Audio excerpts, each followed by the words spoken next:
Hello students, welcome again. Introduction to communication system के topic में आज हम पढ़ रहे हैं डिफरेंट टाइप्स ऑफ सिग्नल्स। ठीक है, तो यहाँ पे आप लोगों के रेफरेंस के लिए मैंने 4 सिग्नल ड्रॉ किए हैं। Signal A, signal B, signal C and signal D. Okay, तो यहाँ पे आप पहले ग्राफ में देखेंगे कि ये जो हमने सिग्नल ड्रॉ किया है उसको हमने टाइम स्केल पे और एम्पलीट्यूड या लेवल अगर आपको अपनी टेक्स्ट बुक में दिखता है तो एम्पलीट्यूड और टाइम के स्केल पे हम उसे डिस्कस कर रहे हैं। तो ये जो सिग्नल ए है उसको अगर हम टाइम स्केल पे देखें तो ये continuous in time and continuous in amplitude, ये टाइम के हर इंस्टेंट पे डिफाइन है। किसी ने अगर हम ये बात कर रहे हैं कि ये मान लीजिए कि दिन का टाइम है या आप एक 24 आवर्स में कंप्लीट दिन में ये 2:10 हैं, ये 2:15 हैं या ये आपका 7:08 है, तो all time you are observing a quantity. ठीक, तो ये वाला जो सिग्नल है ये हर टाइम पे ये डिफाइंड है और सिग्नल की कुछ न कुछ वैल्यू है और ये सिग्नल की वैल्यू भी कोई भी लेवल की हो सकती है। मैक्सिमम और मिनिमा की जो रेंज है वो आपकी लिमिट है। ठीक है ना।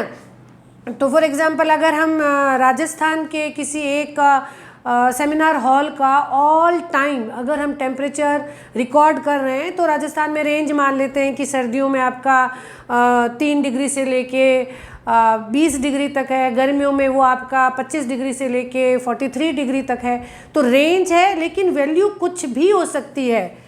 Continuous in time and continuous in amplitude.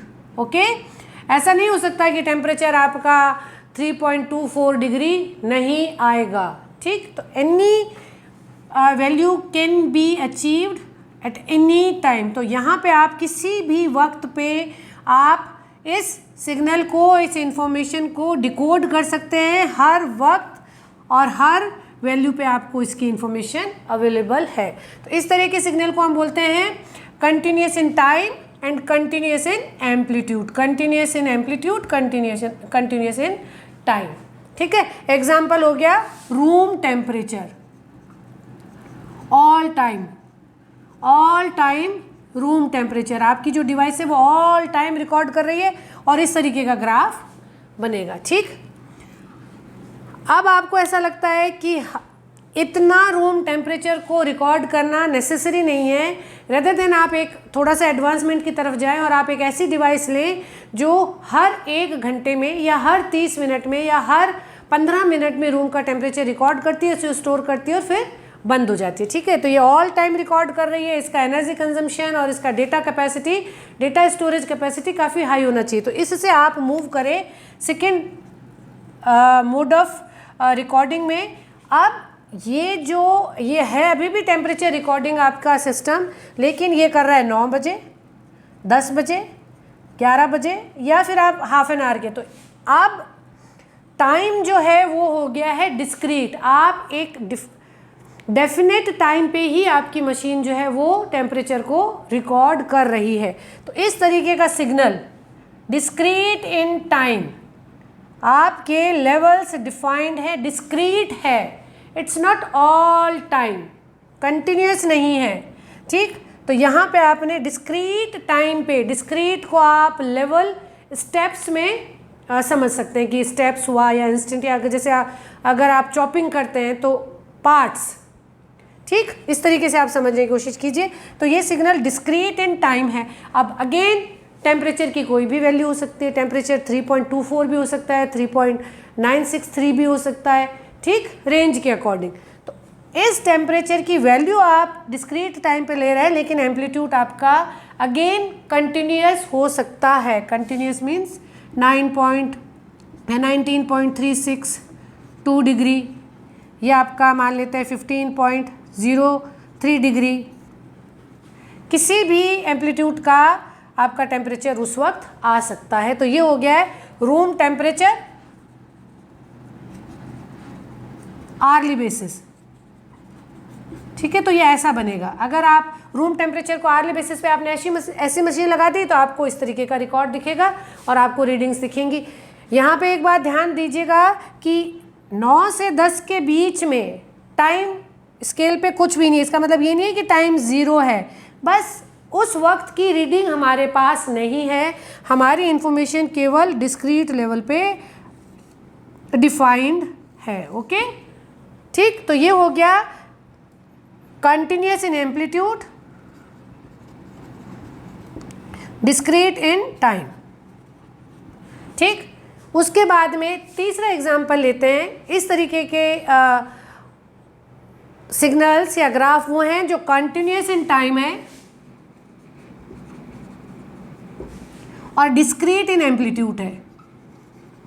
Discrete in amplitude है। इसका एग्जाम्पल अगर हम लें, मान लेते हैं कि आपकी जो क्लास है वो 1-1 घंटे की है और आपका स्टूडेंट स्ट्रेंथ 10 या 12, मान लेते हैं 12 स्टूडेंट्स टोटल क्लास में। तो आप ऑल टाइम कितने स्टूडेंट्स हैं उसे रिकॉर्ड करते जा रहे हैं, ग्राफ बना रहे हैं। तो पहला लेक्चर 8 से 9 बजे का था, तो 8 से 9 बजे तक के टाइम में क्लास में बच्चे थे 5।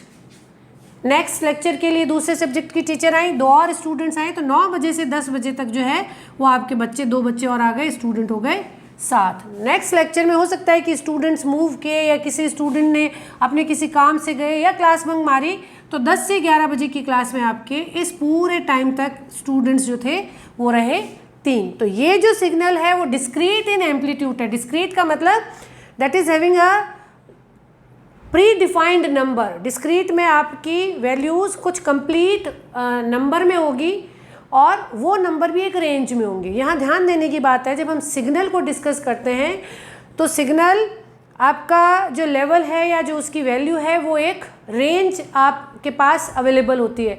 अगर ऑडियो सिग्नल है तो एक इंसान किस पिच तक, किस वॉल्यूम तक बोल सकता है, उसके हिसाब से आपका ये इसका एम्पलीट्यूड आएगा। ठीक है। अलग अलग लोगों का अलग अलग एम्पलीट्यूड हो सकता है, एनिमल्स का लेंगे तो वो अलग हो सकता है। तो ये लेकिन रेंज एक आपके पास ऑलरेडी होगी ताकि आप ये अंदाज़ा लगा सकें कि आपको किस लेवल तक की पावर को स्टोर करना है, भेजना है, जो भी है। तो ये हो गया नंबर ऑफ स्टूडेंट्स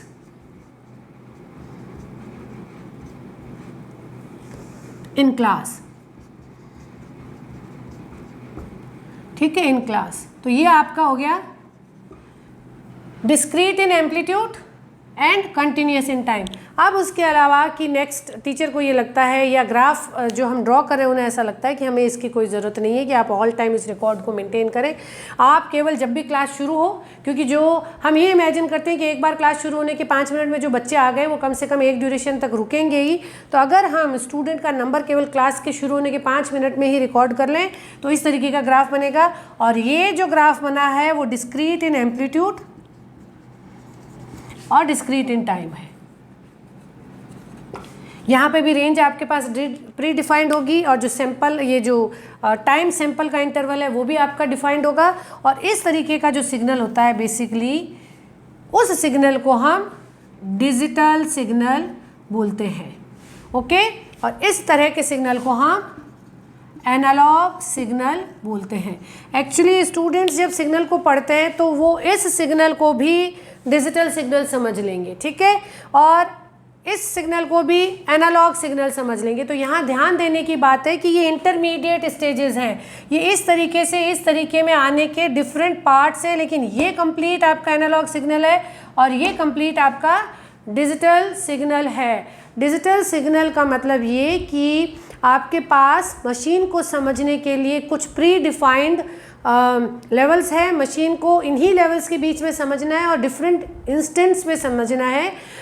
बेसिकली आप जो डिजिटल सिग्नल है दैट इज़ नथिंग बट 1 1 0 0 1 1 1 0 0, इस तरीके का आपका जब पैटर्न बन जाएगा तो उसे ही हम डिजिटल सिग्नल बोलेंगे।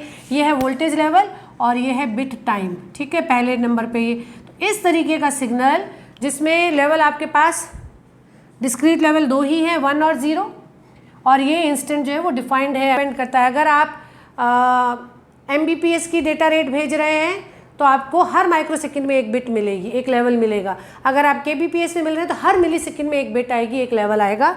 तो जब आप इस तरीके का सिग्नल मशीन को कुछ डिस्क्रीट लेवल में ही डिसाइड करना हो और सैम्पलिंग इंटरवल पे डिसाइड करना हो कि सिग्नल क्या आया, तो उस सिग्नल को आप बोलेंगे डिजिटल सिग्नल।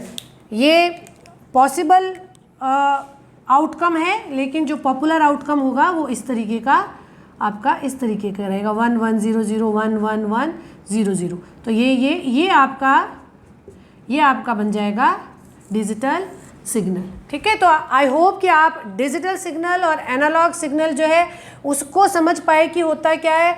एनालॉग सिग्नल अगर आपको दिया गया है तो इसका मतलब ये कि इस तरीके का voltage all the time line पे चलेगा, मीडियम पे चलेगा।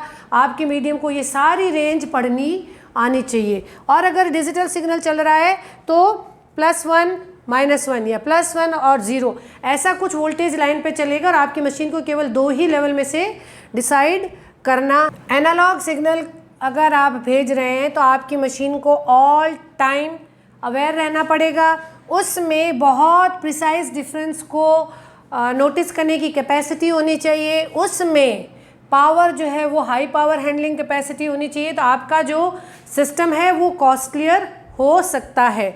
उसके अलावा अगर आपने अपनी इन्फॉर्मेशन को सैम्पल्स में तोड़ के और फिर उसे कोड में बना के फाइनली 1 1 0 0 1 0 इस फॉर्म में भेजा तो आपने अपना जो सिग्नल है वो डिजिटल बना लिया।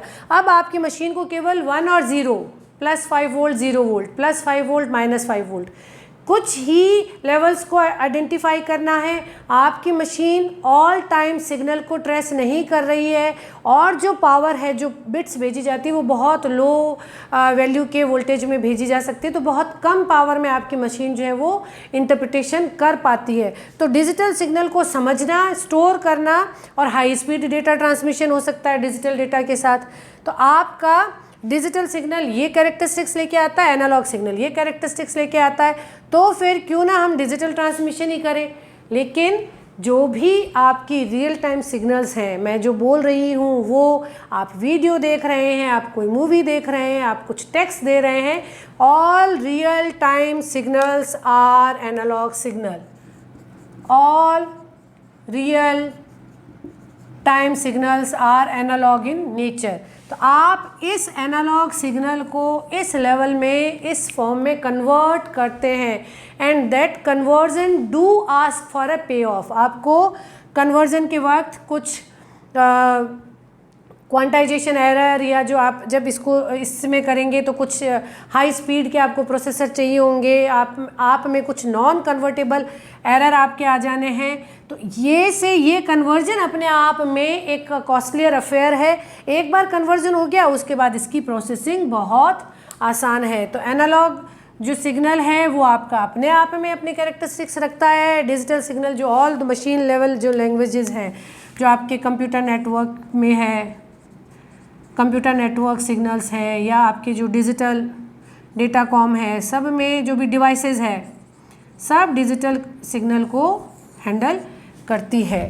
ठीक, तो हम वॉइस का भी डिजिटल ट्रांसमिशन करते हैं। अगर वॉइस को भी तो पहले आप इसे कन्वर्ट करेंगे, फिर आप इसे मीडियम पे डालेंगे, फिर आपका ये मीडियम पे प्रोपोगेट होगा, प्रोपोगेट होकर मशीन उसे वापस इंटरप्रेट करेगी। मशीन को केवल इन 2 लेवल्स को समझना है, तो मशीन के लिए समझना और उसे इंटरप्रेट करना आसान हो जाता है। लेकिन ओरिजिनली जो सिग्नल होगा वो होगा एनालॉग ही। सो एनालॉग सिग्नल, अगर आपसे पूछा जाता है कि differentiate analogue signal and digital signal, तो आप इस तरीके से बता सकते हैं analogue signal is continuous in time, continuous in amplitude, okay, and discrete digital signal is discrete in time and discrete in value या discrete in amplitude। तो ये है बेसिकली आपके मेजर टाइप ऑफ सिग्नल्स। तो हम जिसे हैंडल करेंगे, हम हमारे सिग्नल में हम ये मानेंगे कि हमें ये इन्फॉर्मेशन मिली है और इस इन्फॉर्मेशन को प्रोसेस करना है, ट्रांसमिट करना है और रिसीव करना है। नेक्स्ट क्लास में हम ये पढ़ेंगे कि एनालॉग सिग्नल की डिफरेंट कैरेक्टरिस्टिक्स क्या होती है। Keep learning, keep watching. Thank you.